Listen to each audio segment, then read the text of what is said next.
नमस्कार दोस्तों, आप सभी का स्वागत है मेरे channel dream UK triple C पर। जैसे कि आप सभी को पता है कि आपकी रेगुलर क्लासेज आ रही है। एक दो दिन से आपकी क्लास नहीं आ रही थी, जिसका कोई मुख्य कारण था, जो मैं इस वजह से आपकी क्लास थोड़ा बहुत रुक गई थी। लेकिन आज अब आपसे आपकी क्लास जो है आज से रेगुलर आएगी। देखिए फ्रेंड, मैं एक चीज़ ये बताना चाहूँगा आपको। हम पढ़ तो रहे हैं, लेकिन हमारा जो मुख्य टारगेट है हमारा है यूके ट्रिपल एस सी, यानी कि जिसे ग्रुप सी का हमें एग्ज़ाम क्रैक करना है। लेकिन इस बीच अभी जैसे कि आपको पता है, जो हम अपर पीसीएस वाले भी इसमें बहुत बच्चे जुड़े हैं मेरे साथ, कि वो लोग कह रहे हैं कि सर अपर पीसीएस का भी हमें करना है। देखिए, मैं इसीलिए हर सब्जेक्ट को साथ लेके चल रहा हूँ कि जो अगर ज़्यादातर आप सभी को पता है, जो अगर पीसीएस की तैयारी कर रहे हैं अपर पीसीएस की, तो उन्हें पता है कि जो हमारा प्री एग्ज़ाम होता है उसमें लगभग 150 नंबर का वो पेपर होता है, और 150 का जो अलग वो रीजनिंग वाला होता है, 300 का हमारा पेपर होता है टोटल। जिसमें अगर हम बात करें, वो तो चलो रीजनिंग वाला क्वालिफाई वाला होता है, 33% हमें उसमें लाने पड़ते हैं। लेकिन अगर हम बात करें इस वाले से टॉपिक की, कि जो हमारा मेन जो है वहाँ पे जिसमें मेरिट बनती है, तो उसमें लगभग 150 में से लगभग ऐसा है कि 120 130 नंबर की पूरी उसमें क्या आती है, हमारी ये जीएस आती है, जिसमें जीएस के अंदर सब कुछ आ जाता है, चाहे वो हिस्ट्री हो, पॉलिटी हो, इकोनॉमिक्स हो, या अदर जो साइंस वगैरह हो, तो वो चीज़ें इसमें आती है। ठीक है, तो हमें उस चीज़ को भी साथ लेके चलना है कि हमें, क्योंकि 2 महीना बचा है, हमें पीसीएस को भी साथ लेके चलना है, और साथ में हमें इसके साथ साथ हम, अगर हम इसको पढ़ेंगे अच्छे से, तो आराम से हमारा क्या निकले, ग्रुप सी एग्ज़ाम भी हम आराम से क्रैक कर जाएंगे इस बार। ये हम हमें एक कॉन्सेप्ट जो है, कॉन्सेप्ट बेस में हम पढ़ रहे हैं क्लासेज। तो इसके बाद हम फैक्ट भी करेंगे इसके साथ। जैसे ही हमारा कॉन्सेप्ट क्लियर होगा, हम उसके साथ साथ फैक्ट भी स्टार्ट करेंगे। ठीक है, ये हमें इस तरीके से पढ़ना है। ठीक है, और सबसे ज़रूरी बात यह है कि आपको क्लास को शेयर करना है, और लाइक करना है, और कमेंट करके बताना है कि सर हम किस हिसाब से हमें पढ़ना है, किस हिसाब से क्या करना है, ताकि मुझे पता चले कि हाँ, वो बच्चे किस हिसाब से हम उस तरीके से यहाँ पे टाइम टेबल सेट करेंगे। ठीक है, और वैसे तो हमारा टाइम टेबल सेट है, आपको पता है, 2 दिन संडे मंडे, और उसमें हमारी उत्तराखंड आनी है, और इसी तरीके से हिस्ट्री, पॉलिटी, हिंदी, इकोनॉमिक्स, हम हर चीज़ पढ़ रहे हैं। ठीक है, आप सभी को पता है, प्लेलिस्ट बना हुआ है, वहाँ पे प्लेलिस्ट में जाके देखिए, सारे आपको वहाँ पर प्लेलिस्ट मिलेगा, चाहे हिस्ट्री हो, पॉलिटी हो, या इकोनॉमिक्स हो, ठीक है, ज्योग्राफी हो, सब वहाँ पे आपको प्लेलिस्ट में आप देखिए। ठीक है, देखिए आज की क्लास स्टार्ट करते हैं। आज जो क्लास हमने ली है वो ली है प्राचीन, यानी कि एंशियंट हिस्ट्री की हम पढ़ रहे हैं। यहाँ पे प्राचीन भारत का जो इतिहास है उसके बारे में हम पढ़ रहे हैं। ठीक है, देखिए हमारा जो इंडस वैली सिविलाइजेशन था, सिंधु घाटी सभ्यता, वो हमने पढ़ लिया था। जो आज की क्लास है हमारी, ये हमारी वैदिक पीरियड, यानी कि वैदिक सभ्यता के बारे में हम यहाँ पे पढ़ेंगे। ठीक है, देखिए इसका जो टाइम पीरियड माना जाता है, अगर हम टाइम पीरियड की बात करें, इसका टाइम जो माना जाता है वो कब तक माना जाता है, 1500 से 600 बीसी ईस्वी इसमें माना जाता है। ठीक है, 1500 से 600 बीसी के आसपास इसका क्या माना जाता है, टाइम पीरियड माना जाता है। और जो इसमें प्रमुख जो नदी का उल्लेख हुआ है, वो सबसे पहले सिंधु नदी का, और फिर गंगा नदी का आपको उल्लेख देखने को मिलता है। यानी कि इन नदियों को यहाँ पे पवित्र माना जाता था वैदिक पीरियड में, आपको ये ध्यान में रखना है। ठीक है, और इसकी जानकारी हमें कहाँ से मिलती है, इसकी जानकारी हमें मिलती है वेदों से, हमें इसकी जानकारी मिलती है कि ये वैदिक काल में इस तरीके की जो जानकारियाँ हैं वो कहाँ से मिलती है, हमें वेदों से मिलती है। ठीक है,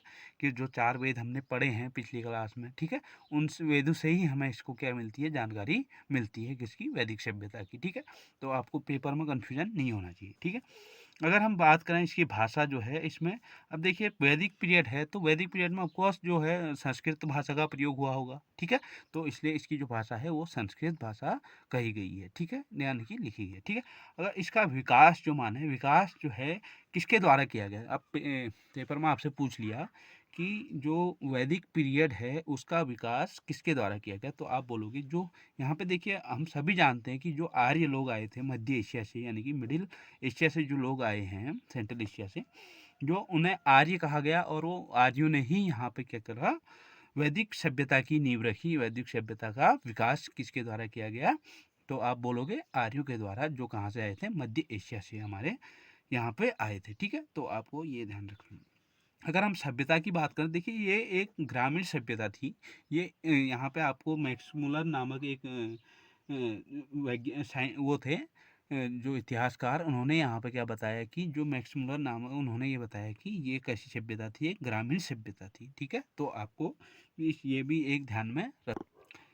देखिए, बात करें हम इसके अब टाइम पीरियड की, जो टाइम पीरियड हम इसको दो भागों में बांट के पढ़ेंगे। ठीक है, दो भागों में इसको हम डिवाइड करके पढ़ेंगे और उसी तरीके से हम इसको भी पढ़ेंगे। ठीक है, तो देखिए यहाँ पे हमें जो टाइम पीरियड है, हमने कहा 1500 से 600 बीसी का जो इसका टाइम पीरियड है। ठीक है, और अगर हम इसको एक दो भागों में हम इसको बांटेंगे। कब? देखिए, एक तो 1500 से 1000 बीसी इसको इसमें बांटेंगे, और दूसरा 1000 बीसी से 600 बीसी तक के टाइम पीरियड में इसको हम डिवाइड करेंगे। ठीक है, देखिए, जो ये 1500 से 1000 बीसी का टाइम है, इसे कहा गया ऋग्वैदिक काल कहा गया। क्या कहा गया?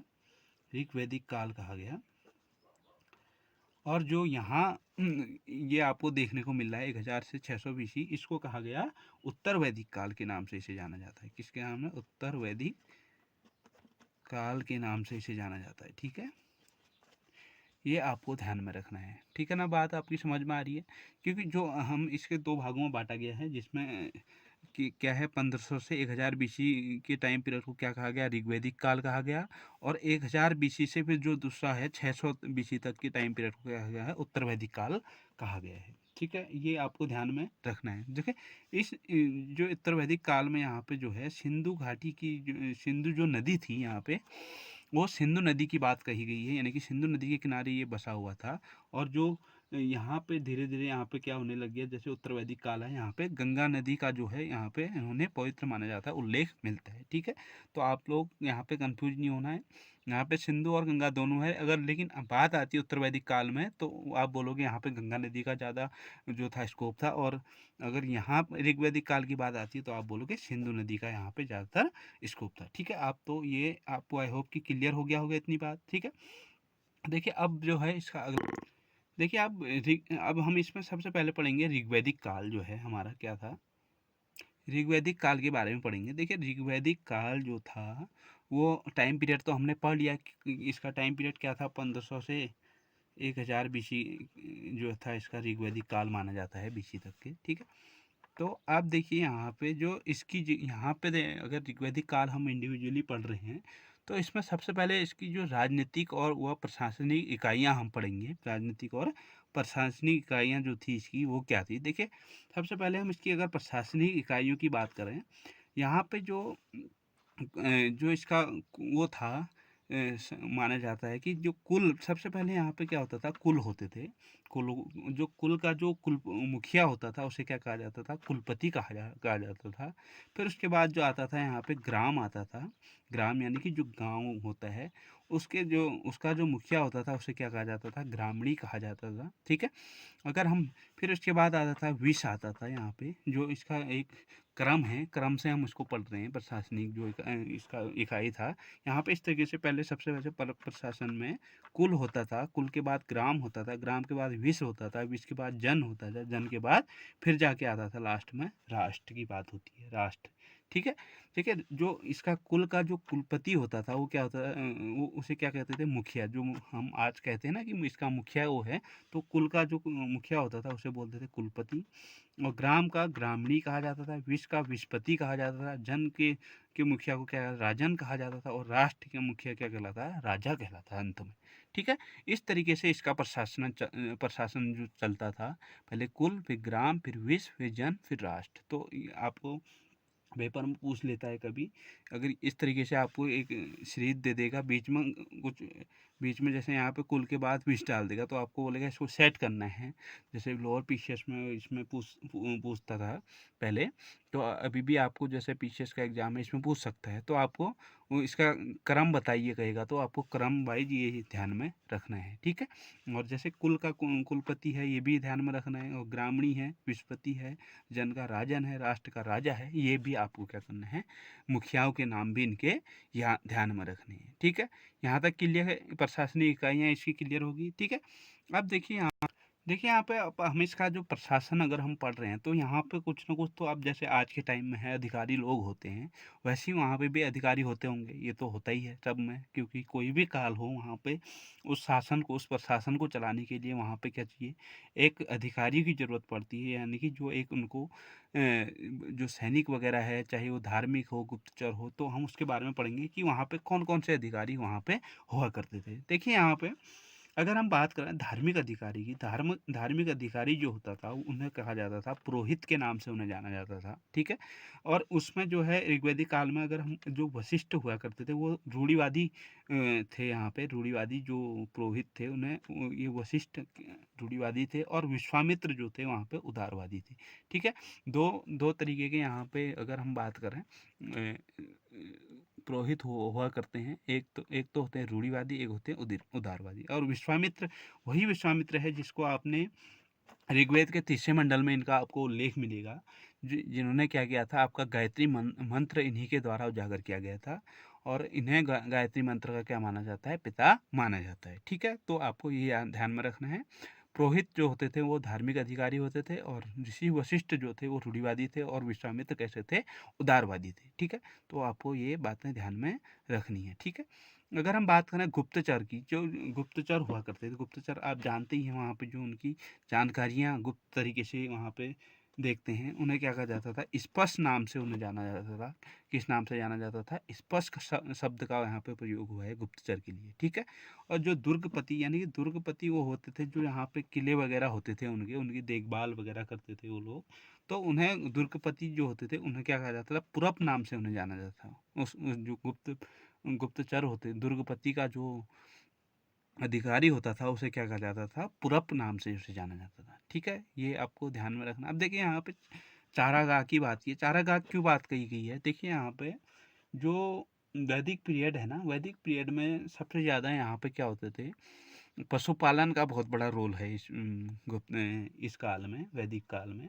क्योंकि यहाँ पे ऐसा हुआ था कि उस टाइम पे कृषि उतनी डेवलप नहीं हुई थी, यानी कि जो फार्मिंग थी वो उतनी डेवलप नहीं थी। इसलिए यहाँ पे किसका प्रयोग किया गया है, ज़्यादातर लोग अपना जो पशुपालन वगैरह करके उसका प्रयोग करते थे। और सबसे ज़्यादा जो पशुपालन होता था यहाँ पे, सबसे ज़्यादा जो पवित्र पशु है वो किसको मानते थे, गाय को मानते थे। किसको मानते थे, गाय को। तो ये आपको ध्यान में रखना है। जो वैदिक पीरियड था उसमें सबसे ज़्यादा पवित्र पशु कौन था, वो था आपका जो गाय थी, ठीक है। गाय को पवित्र पशु माना जाता था। और चारागाह, अब तो देखिए यहाँ पे अधिकारी हम पढ़ रहे थे, चारागाह हो गया, और यह गोचर भूमि का जो अधिकार, अब चारागाह अगर है कोई तो वहाँ पे गाय वगैरह जो चरती होगी, उस भूमि का जो अधिकारी होता था उसे क्या कहा जाता था, बाजपति के नाम से उसे जाना जाता था, ठीक है। ये आपको ध्यान में रखना है, ये इम्पोर्टेंट बनता है यहाँ से क्वेश्चन, ठीक है। इसको मोस्ट इम्पोर्टेंट कर देना, क्योंकि यहाँ पे ये सबसे ज़्यादा जो पशुपालन ही वहाँ पे प्रमुख व्यवसाय था उनका। और जो पवित्र गाय थी, वहाँ पे 2-3 क्वेश्चन बनते हैं। और पवित्र जो जानवर था उसे क्या कहते थे, गाय कहते थे, ठीक है।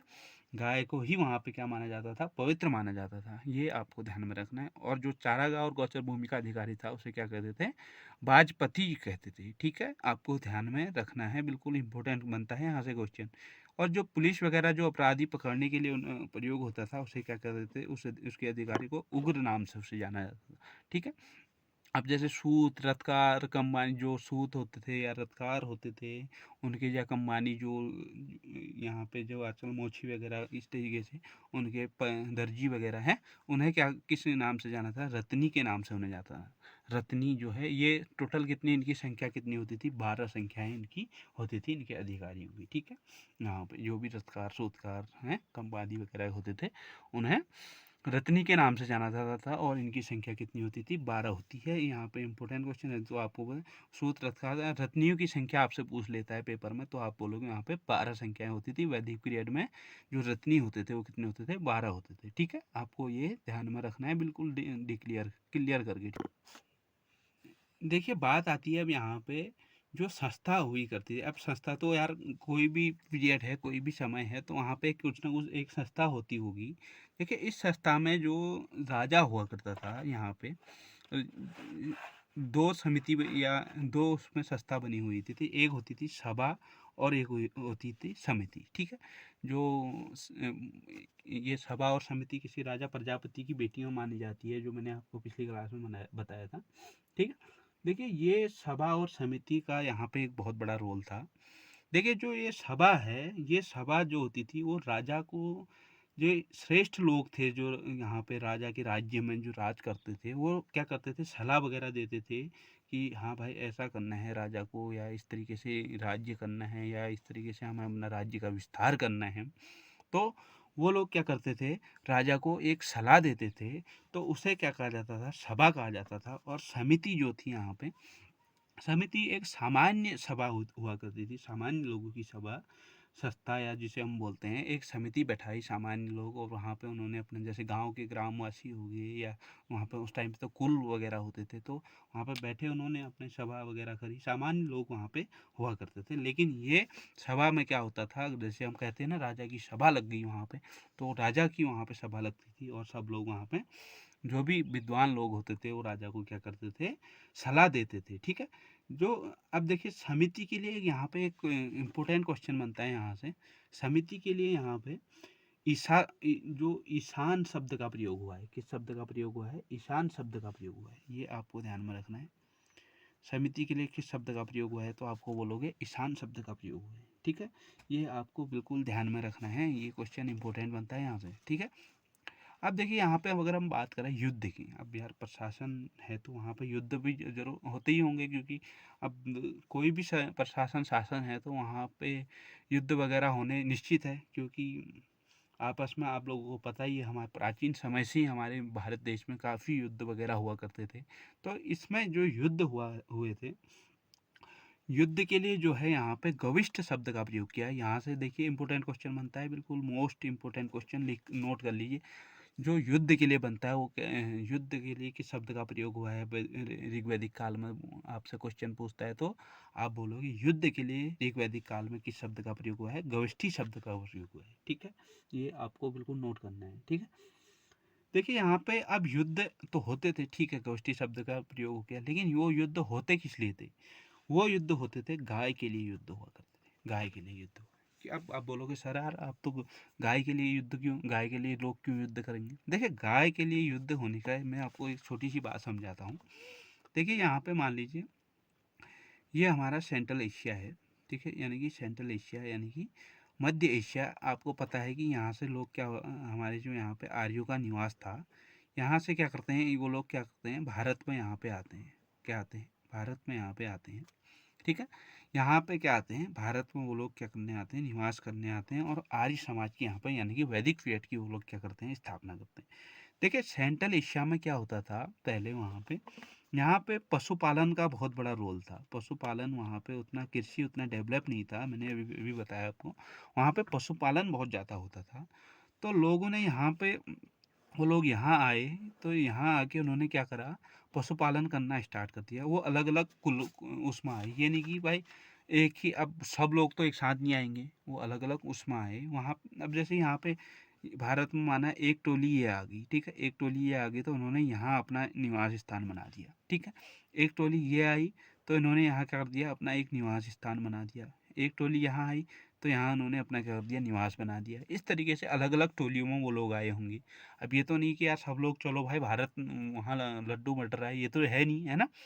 तो वो लोग आएंगे तो अपने टोलियों में आएंगे, अपने एक समुदाय के साथ वहाँ पे आएंगे। तो वो लोग अपने एक समुदाय में वहाँ पे आते हैं, और अपना अलग अलग जो है वहाँ पे कुल बनाते हैं, जिसमें जो हमने पढ़े ना अभी, हमने कहा कुल होते थे या प्रजा होती थी, तो वो लोग, वो कुल ही यही है, वो अलग अलग कुलों का यूज ही यही है कि यही वो लोग क्या आए होंगे, अलग अलग कुलों में यहाँ पे आए, जिन्होंने अपना एक कुल का निर्माण किया, ठीक है। तो अब यहाँ आके उन्होंने कहा यार अब उन्हें तो पता है हमें पशुपालन करना है, तो उन्होंने पशुपालन के लिए क्या किया, अलग अलग दिशाओं में उन्होंने यहाँ से जाना स्टार्ट कर दिया, ठीक है। अब पशुपालन के लिए अगर वो जा रहे हैं तो उनका खोज, उनकी क्या होगी, गायों की खोज होगी। खोज किसकी करेंगे, गाय। अब गाय वहाँ पे क्या था, प्रमुख पशु हुआ करता था, तो उन्होंने यहाँ से गाय की खोज करी, तो उसी के लिए वहाँ पे क्या करते थे वो लोग, आपस में जो युद्ध करते थे, आर्य समाज ही आपस में क्या करते थे, वो लोग युद्ध करते थे, जो अलग अलग कुलों के नाम से उन्हें जाना जाता था, ठीक है। ये आपको समझ में आया होगा, आई होप समझ में आ गया होगा। देखिए अगर आप यहाँ पे 10 राज युद्ध का वो हुआ है उल्लेख। अब बोलोगे यार सर अब ये 10 राज युद्ध क्या था? देखिए 10 राज युद्ध का मतलब ये था कि इसका जो उल्लेख सबसे पहले तो हमें मिलता है 7वें मंडल में। इसका उल्लेख मिलता है। बहुत इंपॉर्टेंट क्वेश्चन है ये, आपको मोस्ट इंपॉर्टेंट कर लीजिए इस क्वेश्चन को। देखिए 10 राज युद्ध तो जो है इसका जो उल्लेख मिलता है हमें, वो तो ऋग्वेद के 7वें मंडल में इसका उल्लेख मिलता है। देखिए 10 राज युद्ध ये था कि जो यहाँ पे एक सुदास नामक जो हुआ करते थे, वो एक समुदाय था वहाँ पे। अब जैसे मैंने बताया ना कि अलग अलग समुदाय था, एक भरत समुदाय हुआ करता था। इसमें क्या था? भरत समुदाय था। और जो अलग जो 9 कुल थे, क्या थे? 9 अदर कुल थे वहाँ पे। अब 10 राज युद्ध का मतलब ही यही है कि 10 कुल वहाँ पे थे। 10 कुल और जो 9 अदर कुल थे, अदर जो कुल वहाँ पे होंगे 9, और एक तो खुद ये भरत कुल का हो गया, जो कौन था? राजा सुदास था। और जो अब 10 कुल थे तो 10 में से जो 9 अदर बचे थे उनके साथ ये क्या करता है? राजा सुदास युद्ध करता है। किसके लिए? गाय के लिए युद्ध करता है। कहाँ पे करता है? परसणी, यानी कि जो रावी नदी के किनारे पे ये क्या करता है? उनके साथ युद्ध करता है, जिसमें परसणी नदी के किनारे यहाँ पे ये युद्ध करता है। और ये राजा सुदास इसमें क्या हो जाते हैं? विजयी हो जाते हैं। और ये वहाँ पे अपना एक राज्य स्थापित कर देते हैं। कौन? राजा सुदास जो है दसराज युद्ध के नायक थे, इसलिए इन्हें क्या कहा जाता है? दसराज युद्ध के नाम से इन्हें इस युद्ध का जाना जाता है। ठीक है, तो आप यानी कि 10 पर इन्होंने विजय कर दी, 10 कुलों पर इन्होंने विजय कर दी, इसलिए दसराज युद्ध के नाम से इसे जाना जाता है। ठीक है, तो आपको ये ध्यान में रखना है, ये इम्पोर्टेंट बनता है यहाँ से। ठीक है, तो ये आज का हमारा जो था प्रशासनिक इकाइयाँ थी यहाँ पे जो वैदिक पीरियड में। तो हम इसकी अब अगले क्लास में राजनीतिक इकाइयाँ पढ़ेंगे। तो आई होप कि आपको समझ में आया होगा। ये क्लास जो है काफ़ी इंपॉर्टेंट क्लास है, क्योंकि वैदिक सभ्यता से हमारे पेपर में बहुत सारे क्वेश्चन पूछता है। इसलिए आपको ये क्लास को ध्यान में रखनी है, और लाइक करना है, शेयर करना है, भूलना मत, कमेंट करना है कि हाँ सर हमें ये समझ आ रहा है और हमें इस तरीके से पढ़ना है, या हमें इस चीज़ की क्लास दीजिए। ठीक है, तो आपको ये ध्यान में रखना है, और शेयर ज़रूर करना है। ठीक है, जो नए चैनल बच्चे इस चैनल में हैं उन्हें क्या करना है? इसलिए सब्सक्राइब कर लेना, आप बेल आइकन दबा लेना, जिससे आपकी जो आने वाली वीडियो है उसकी नोटिफिकेशन आप तक पहुंच जाएगी। ठीक है, थैंक यू फ्रेंड।